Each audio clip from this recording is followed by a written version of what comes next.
Hi, and welcome. You're listening to the Church Renewal Podcast. I'm your host, Alan Edwards. The Church Renewal Podcast is a ministry of Flourish Coaching. Flourish exists to set ministry leaders free with the gospel to be effective wherever God has called them. When pastors and churches get stuck, Flourish coaches renew their hope in the gospel and help them gain some strategic clarity. We're dropping into your feed today with part 2 of a Renewal Voices series episode with Paul Hahn. Renewal Voices is where we try to capture the voices of thought leaders across Christian traditions and explore the ways that they're pursuing renewal in their role. Paul is the national coordinator for the Presbyterian Church in America's Mission to North America. Mission to North America focuses on church planting and ministries here in North America, including English as a second language, disability ministry, ministry to church planters' wives, disaster relief.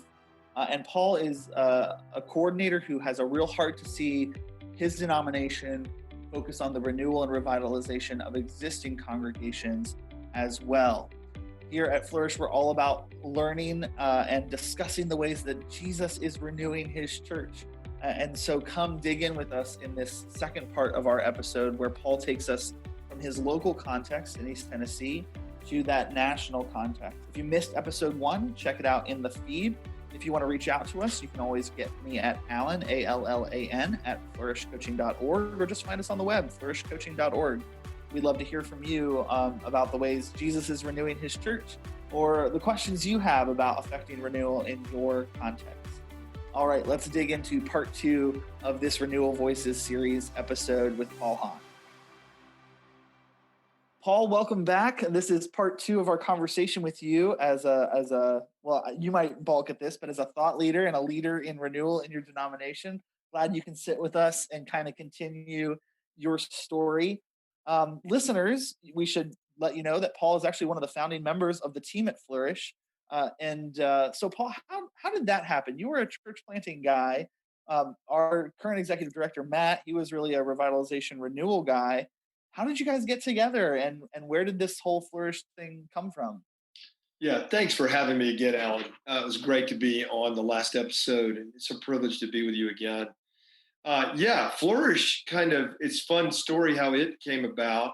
I was in transition at the end of my time at planting, pastoring, leading Redeemer Church of Knoxville, had a clear sense that the Lord was calling me in some new directions, but didn't know what that was yet. And so as I was processing, as I mentioned, a call to come and work and serve with planting and renewal with the presbytery, I had 1 year left at Redeemer Knoxville. The session and I had agreed to do a final year together, and we announced that to the congregation and that they could start their search processes as I saw what the Lord had next for us. That felt like it was probably going to be more in some kind of more behind the front lines, network building and growing and multiplying in that way. And so as the Lord led us to work with the presbytery, at the same time, I began conversations with my good friend Ted Scrawbridge about, well, what would it look like to coach planters and renewal pastors? And Ted had some strong experience in his background with coaching through CMM it was a very experienced coach. And Ted said, Paul, I'd love to just dream with you about maybe forming a new kind of vehicle for coaching. And I've got this really good friend I want you to meet, Matt Bowling, who is really passionate about encouraging and coaching and mentoring renewal pastors. And so of all things, I lived at the time, in Knoxville, Tennessee. Ted lived at the time in Ocala, Florida, and Matt was living in Seattle, where he resides now. And for some strange reason, we decided to meet in Philadelphia. I think Matt had a trip already planned there to the area, and so Ted picked us both up at the Philadelphia airport, and we cloistered away in some very odd small town in New Jersey somewhere. I can't remember the name of it now, in a courtyard Marriott or something, and spent a couple of days dreaming and talking and praying about what might we do to form an approach to coaching church planters and renewal pastors and platforming resources to encourage them. And so we spent 2 days talking and praying. We decided to form an initiative. And on the way back to the airport, we all said we need to come up with a name. And I said, well, I don't know if it's the right name, but why don't we use it as a placeholder? And that is Flourish, because we're looking for the flourishing of the gospel that comes, not in any kind of neo-orthodox ways that the word has been used, or some liberal movements of the church, the way it has been used to move away from word and deed ministry of the gospel, but in the biblical sense, where the prophets and others talk about the flourishing of God's people like a tree that is flourishing and being nurtured. Isaiah and Ezekiel have beautiful images of that. And so that was the concept, and it kind of stuck. I'm no longer on the board of Flourish. I worked during the time with Tennessee Valley, the year and a half there that we mentioned in the last podcast. I worked actively with Flourish and helped build out the seminar structure and approach and the platforming and the coaching. I was primarily working with church planners at that time in my coaching. But since taking on the role of denominational leadership, I stepped off of the board. I'm no longer a part formally of the ministry, but a dear friend of the ministry. And Flourish is one of our partner ministries in the area of church renewal. Bent Tree is another one. McGowan and Associates are another group. We have a number of partnerships in the area of renewal, but we're very thankful for Flourish. But that's my little part of the Flourish story. Hey, and we appreciate it. So you and Ted and Matt kind of got the ball rolling. Matt always says that one of the things that drew you guys together is what we've come to call 3-facet coaching, where we want to make sure we're always addressing those contextual, situational issues, those emotional, inner life, spiritual issues, and also calling guys, church planning guys, renewal guys, to that big picture vision of what is Jesus doing in the advancement of the Great Commission. And so I know that you share that heart. Yeah, it's funny that you say that, because that we drew that construct. Really, Ted led us in that, and drawing that construct out of Frame's perspectivalism, if you're familiar with that. But yeah, not to get too technical, but we couldn't fit perspectivalism yes, into a brochure. kind of hard. I love the way you said it. Way better, way better. Three-facet coaching. It's more user friendly, but it's funny because at any event we did, they would always just give me the heart one, because yeah, that was my desire deeply, to say, okay, Lord, how can my heart be touched? How can our hearts be touched? Yeah. And how does that drive everything from one perspective? So, yeah.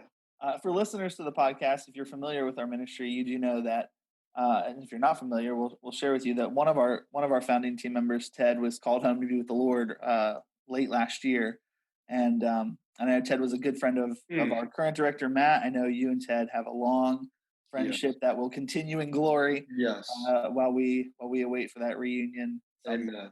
So, amen. So moving on from the founding of Flourish and how you have intersected us, at some point in your journey, you go from leading renewal, revitalization, and church planting in a given region, East Tennessee, to a point where the Lord calls you to oversee and coordinate that work for your denomination, for the PCA. Right. The PCA's mission in North America is really well known for church planting. We're a pretty aggressive church planting denomination.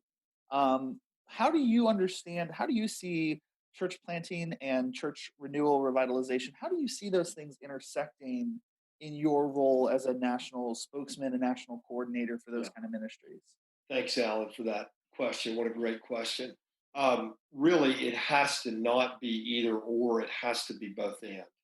So I think for M&A, and I've sort of been connected with M&A since 1990, the year I was ordained. I was ordained as an RUF campus minister and worked at Auburn University, and RUF was connected with M&A at that time. It's since become its own agency. So I have worked for RUF.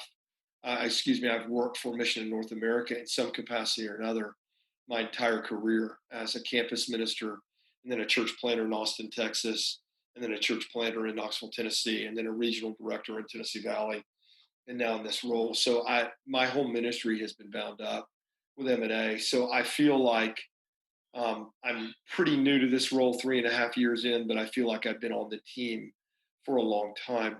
When I started and came on board, one of the fathers of our denomination, who's still going on and so vibrant in life and faith and ministry, is Terry Geiger, former coordinator of Mission in North America, founder of City to City through Redeemer New York, and currently heading up Links, which is a renewal movement as well that M&A has an organic partnership with and friendship with.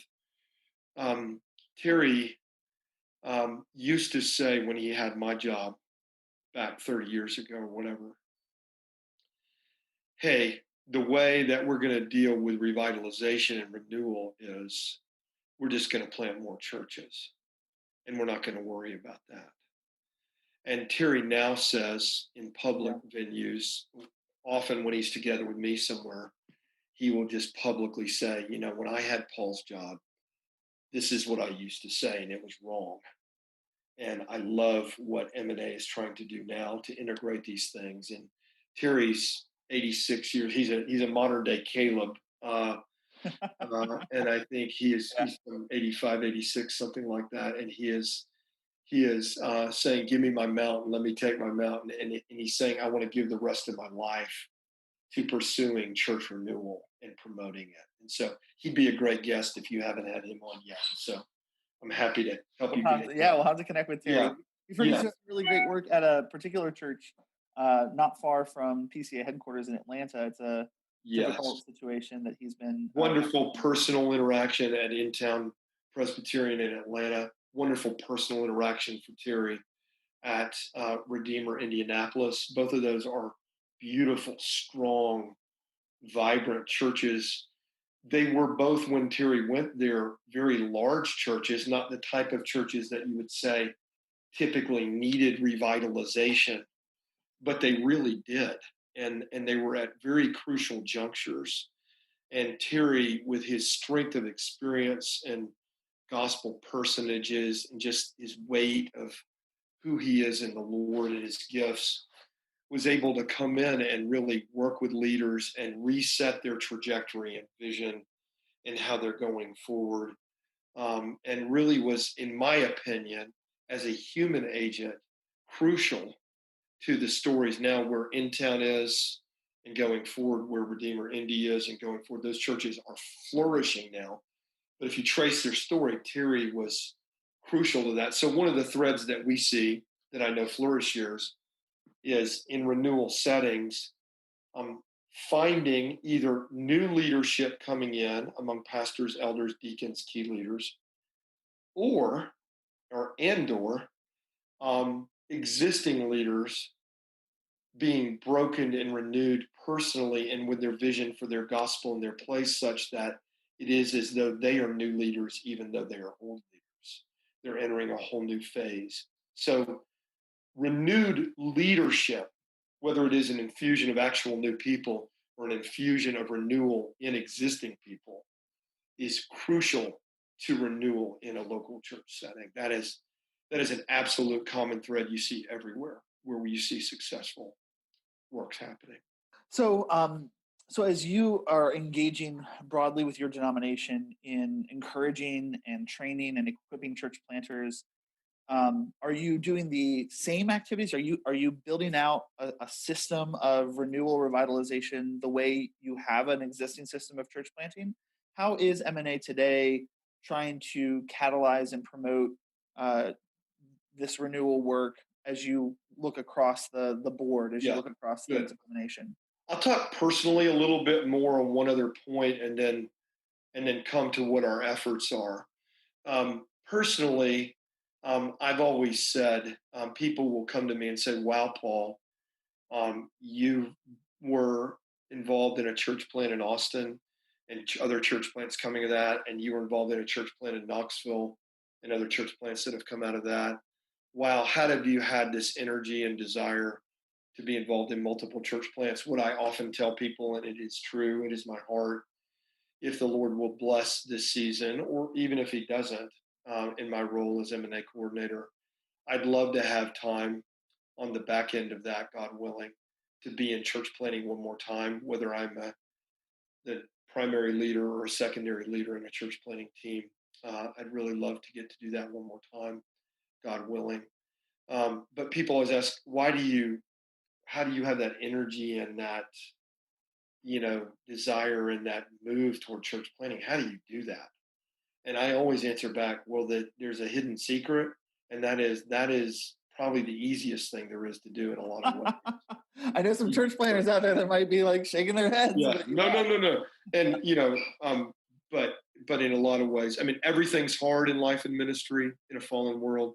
It's hard because we're involved in it. It's hard because others are involved in it. It's hard because thorns and thistles are going to come up out of the ground, not just tilling the soil, but tilling the soil of planting a church or growing a church or renewing a life. Everything's hard. But I think church planting, if you have certain gifts of sort of high chaos tolerance, as I call it, and a high risk tolerance, and if you are a gathering kind of person, then church planting is just really in your wheelhouse. And as I often say, at least it's my canvas. I'm going to mess up parts of it really bad, but at least it was blank when I got it, and it's my canvas, and I'm not, now others have to come behind me and clean up my messes and with me. But no, to go into an existing church, whether it sees itself as a renewal setting or not, or revitalization setting or not, is very hard. And I think it's harder than planting in many, if not most cases. Because when you go into an established setting, you are God's next man on board to give leadership, or part of a team giving leadership there in a place as a pastor, where you're saying, we have a history here. The Lord has been at work here. There are things we can celebrate and delight in that history. But we're at crossroads and we have to make changes. And so starting something from the ground up, starting a church that is a praying church is way easier as a plant than if you move into an existing church and it's not a praying church. Or starting a church that is going to be built on evangelism as a way of life for everybody is way easier from the ground up than restarting that into the life of an existing church. Or asking questions about why do we need to exist is way easier for a new church plant to say, what is our incarnational moment in space with the means of grace in this place, is way easier to do with a church plant than it is with an existing church with a story. So I just want to say to all the men and women that are in revitalization kind of settings, particularly serving there or ministering and worshiping there, you're in the hardest spaces in a good sense, and you're my heroes, and we're thankful for you at M&A. So what is M&A trying to do now, to segue back to your question? When I came on board, I said the same thing here at the denominational level that I said at the presbytery level. If God is calling me to serve with you and alongside you, then I know my vision is to put renewal on equal footing with planting. And so our effort is to do that in a number of ways. We have refined and renewed M&A's vision statement to say M&A exists for strengthening the church. Because of the gospel, M&A exists for the strengthening of the church. And how will we seek to strengthen the church because of the gospel and by means of the gospel? Through helping the church serve where she is, helping the church grow and multiply where she is, and then helping the church multiply and reproduce beyond where she is. So serve, grow, multiply. That is how we seek to strengthen the church. So we believe that church renewal is crucial in all of those areas in the same way that church planting is crucial in all of those areas. And so we're seeking to come alongside presbyteries, regional bodies of the church, or networks and movements of the church, or city movements of the church, and help them ask, how can we help you grow and cultivate a system of resourcing and a system of working things such that you are seeing both planting and revitalization and renewal flourish in a place. So we identify 7 points in a healthy, growing ecosystem. If you think about a lake, a big lake that is flourishing and lush with all kinds of fish and plant life and is a beautiful hue of blue green and is clear and is not, you know, polluted. That's an ecosystem. Or if you think about a garden, that's an ecosystem where a garden is well planned and spaced and flourishing with turf and flowers and trees and all kinds of things and bushes and wildlife. Those are ecosystems. So we're seeking to create healthy gospel ecosystems in each presbytery, in each city, in each region. We identify 7 key points in that.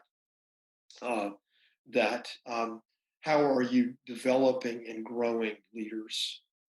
Number 2, how are you assessing those leaders? Number 3, how are you placing those leaders? Number 4, how are you finding funding to have old initiatives be renewed or new initiatives begun? Number 5, how are you training these churches and these leaders in planting and renewal settings for ongoing engagement and mission? Number 6, how are you coaching and mentoring these leaders and these people in a way of gospel flourishing? And number 7, how are you celebrating and giving back into the system, in a sense, reseeding into the system for all of these things to occur? So as M&A is trying to become both a more virtual, stronger presence virtually, we're also trying to become a more real presence with regional people who are there to help your church, your city, your presbytery say, what does our ecosystem look like for planting and renewal? Where are our strengths that we can build on? Where are our weaknesses? Or where are real total holes in our system? And how can we together promote efforts of planting and renewal? So I'll give you a good example of where something like that is taking some shape. It's very new, but it's quite beautiful. Patrick Curls, who is associate pastor at Trinity Presbyterian in Montgomery, Alabama, and Bart Lester, who's senior pastor at Eastwood Presbyterian Church in Montgomery, Alabama. For the Southeast Alabama Presbytery, Bart is the chairman of the M&A, and Patrick is kind of the movement leader for the city of Montgomery.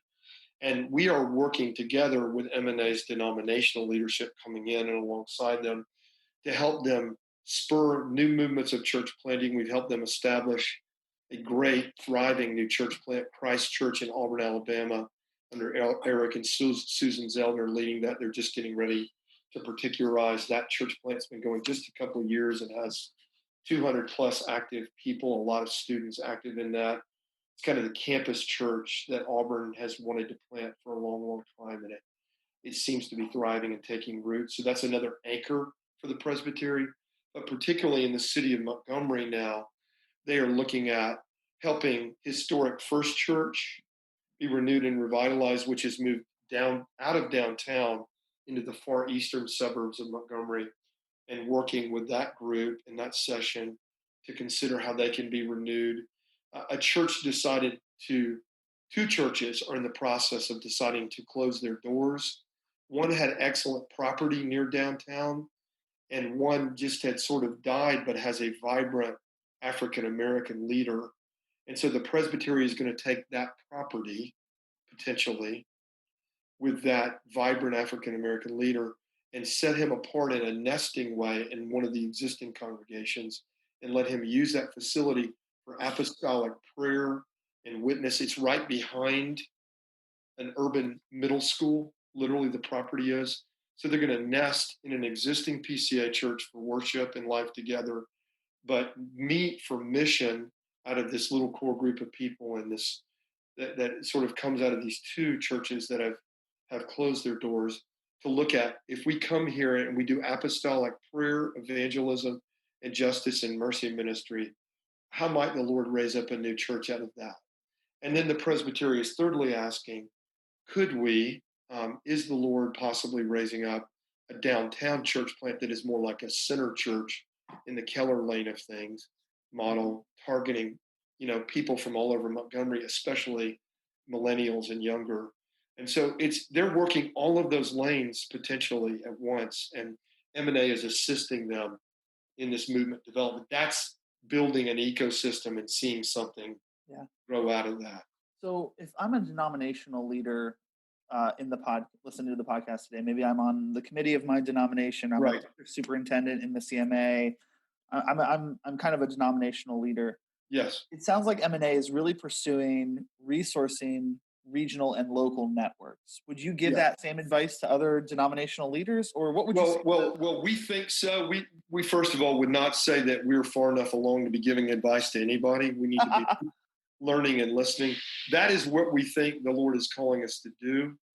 Our success in planting historically has been a movement from sort of going to vast unreached regions out of a centralized structure of planting to then planting flagship churches. When I went to Austin in '94, it was the end of M&A's sort of stated flagship movement to get churches in all of our major cities, in the heart of our cities.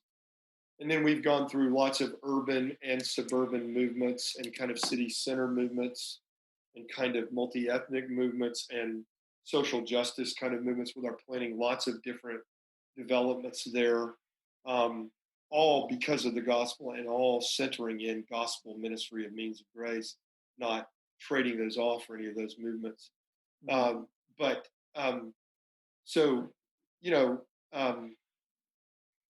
I would just say where M&A sees now is we're not going to go forward in a fresh way. We're not going to go to this kind of 35 to 55 range we've been stuck in historically planting to go back to a highly, highly centralized model.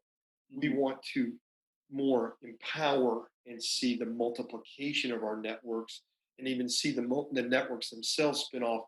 So going to them, resourcing them, helping them, leading them collectively in certain ways for vision and mission, but really serving them. So another good movement, for instance, that's naturally occurred is I was one of the founders many years ago, 20 plus years ago, of the Southwest Church Planting Network, which was originally, in 4 different states, and now it's beyond that: Arizona, Texas, New Mexico, Oklahoma, and beyond in some ways, and multiple presbyteries. Out of that, a more micro network has now sprung up that's called Reach South Texas, just the South Texas Presbytery. That's kind of Austin, San Antonio, and down toward the border, which represents 7 million people, by the way, in that region. So it's not much of a micro network. But Tom Gibbs is giving leadership to that out of San Antonio, Tim Frickenschmidt in Austin, and others there giving leadership. And it's beautiful to see how that has naturally progressed. It's not a splintering, it's a multiplying of the Southwest Church Planting Network, now seeing something grow and multiply for planting and for church renewal in that whole region. So let's kind of shift the focus then. A lot of our listeners come from the PCA or the Reformed Evangelical world. That's just kind of our home base, but we also have folks outside of that. So let's think about like the pastor who's out there on the front lines, and let's imagine for a minute a pastor who wants to see an ecosystem of renewal and revitalization grow where he is.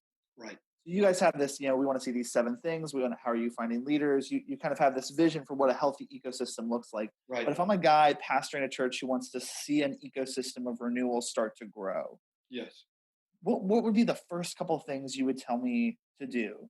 Yes. Where would I go? Where would I turn to begin creating that kind of ecosystem? Well, I think the first thing to do, and lots of folks in lots of spheres talk about this. For instance, the Chalmers Center out of Lookout Mountain talks about this when you're talking about seeking urban and community renewal, for instance. The first thing you do is not come in and talk about everything that's broken about a community. You do an assessment to see where has God already been moving in this community and where is God already blessing in this community. So I know there are groups like Flourish who come in and offer assessments. Oh, well, thank you for Yeah, that. Yes. and I know McGowan and Associates are Yep. doing the McGowan's same got great thing. stuff too. There are other groups. A key first point. Embers to a Flame does similar kinds of thing as well. Yeah. To sort of start by saying, you know, where are we, and where has God been at work here? What is our story? And celebrating that. I talked earlier about the privilege of some people to like to think we're starting with a blank canvas. Even when you're planning a church, you're not really starting with a blank canvas in a sense, because God has been at work for 2,000 plus years in the era of the New Testament apostolic age with the gospel working, and he's been at work, and there's a story already happening. So I think celebrating that is so important to start with, particularly in this season of COVID-19. We need to stop and pause. This is, just as an aside, I'm a big church calendar guy. So I like practicing the Lenten season and the disciplines of asking the Lord to prune my soul and renew my soul, and take long looks at my brokenness and sin, to take longer looks at Jesus being broken and dying for my sins and rising again to give me new life. This is the real Lent this year. This isn't just a liturgical Lent or a ceremonial Lent. God is hemming us in. God is pruning us all, that we would stop. In the first place, I think, to start in that is saying, God, I repent of all the ways I failed to see what you have been doing in my life and have been doing in my church. And where have I failed to give thanks? Where have I been like the 9 lepers who just ran away with their healing, and not like the Samaritan, who came back to say thank you? And so I think it starts with assessing and saying, where are we and what do we have to give thanks for? And then we build on that. I guarantee you, in any setting, no matter how long the church has been there, no matter how long the people and the leaders may feel we're in a season of dormancy, there are things in that ecosystem of leadership development, funding, or or of leadership training, or there are things that you can point to, that you can say, we have seen God work here. And maybe there are little saplings out there that we haven't been cultivating that are still growing out in the wild in this part of things. And let's start there. Where are our strengths, and where can we start? So in a lot of churches, this is something we're doing, a series of webinars on prayer right now, led by John Smed of Prayer Current through M&A. That's every Thursday at 2 p.m. I was giving a shameless plug and I messed up the date. Thursdays at 2 p.m. Thursdays at 2. We'll make sure we link to it. Time. Yes. Yeah. With John Smed of Prayer Current. But, what John always says when we talk is, Paul, maybe we've got to rethink these churches that appear to be really struggling and only seem to have older members. Maybe they have a wealth of resource in terms of prayer, and a wealth of resource in terms of lifetimes of enduring with Jesus and holding fast to Jesus. And, my mother is 87. And so my mother is talking like to my children about her memories, not just of like World War II, but when she was before World War II, they had a whole summer that they were quarantined because of polio. And she's telling my children about what that was like as they are now in their 20s and facing this quarantine way of life. And so I think the smallest church, the church that feels like it has the oldest, grayest members, may have great resources in terms of experience and prayer that can be starting points for any kind of renewal movement. So Paul, as we kind of come to the conclusion of our conversation, then it sounds like you've given some thought to ways that people can kind of begin this process. What if they wanted to reach out to M&A, particularly folks in the PCA? Right. What if there's others who want to learn about how M&A is doing this? You mentioned that you all have started a series of webinars on prayer, which where can people find that information? Is there a site, or where do they connect with you guys? M&A has created 2 new virtual lanes. One is our Monday kind of gospel moment, and which is kind of a 3-minute video that I'm doing to give gospel encouragement to everybody. That's on our website. If you need more information, Alan will have the links here at Flourish. Secondly, we've started sort of a gospel basics, if you will, kind of webinar to give gospel encouragement, to engage the gospel and promote mission. And we're starting with prayer in this month of March and into Easter. And John is leading those. At post-Easter in later April and into May, we're going to have several weeks on evangelism. Al Dayhoff will be doing that for us. And Hal Farnsworth here in Athens and some others will be helping us with that. We're partnering with Bent Tree on that for that evangelism training. So that's two avenues that are going on. Beyond that, we're seeking to establish two new virtual platforms, one for church planters that we'll be rolling out that is targeting them. How can we encourage you in this unique space, but ongoingly, and for Renewal pastors in revitalization settings. So we'll be doing things like getting Flourish or McGowan or Embers people on, or others, or pastors who are in the field on, and sharing things and talking about and webinar presence for that. So look for that coming. If you just want to contact M&A, you can always start by contacting me and emailing me at phahn@pcanet.org. You can contact Fred Marsh, fmarsh@pcanet.org for these things. And then online they can find you at PCAMNA. Yes, our website, you can find us there and go forward with that. And we can connect you with our leaders. We would then connect you with our partners like Flourish or our regional leaders in your presbytery or your place, or even can work it out if the quarantine is lifted for me to come talk with your leaders or your presbytery or your network. I'd love to do that, and that's my privilege. So thanks for having us on. Yeah, no, this has been great, Paul. We're happy to be partners and friends with the work M&A is doing. We're happy to see, we're thankful to see that heart for personal and congregational renewal, and yeah, it's exciting. It's an exciting time to be at work in the kingdom of Jesus, and so it is. It really is. Yeah, thanks for joining us today. For our listeners, you've been listening to the Church Renewal podcast from Flourish Coaching. Today's Renewal Voices episode has featured Paul Hahn from Mission to North America, a ministry of the Presbyterian Church in America. Again, you can find them at pcamna.org. Go there to register for their webinars. They've got one on prayer that's live every Thursday at 2 Eastern, and they'll have some new programming coming on for church planters and renewal pastors coming online sooner rather than later. Remember, there's a reason that we do these podcasts at Flourish. We believe there's only one fully sufficient reason that this day dawned, and that is that Jesus is still gathering a people to himself, and he ordinarily is using the ministry of the church to do that.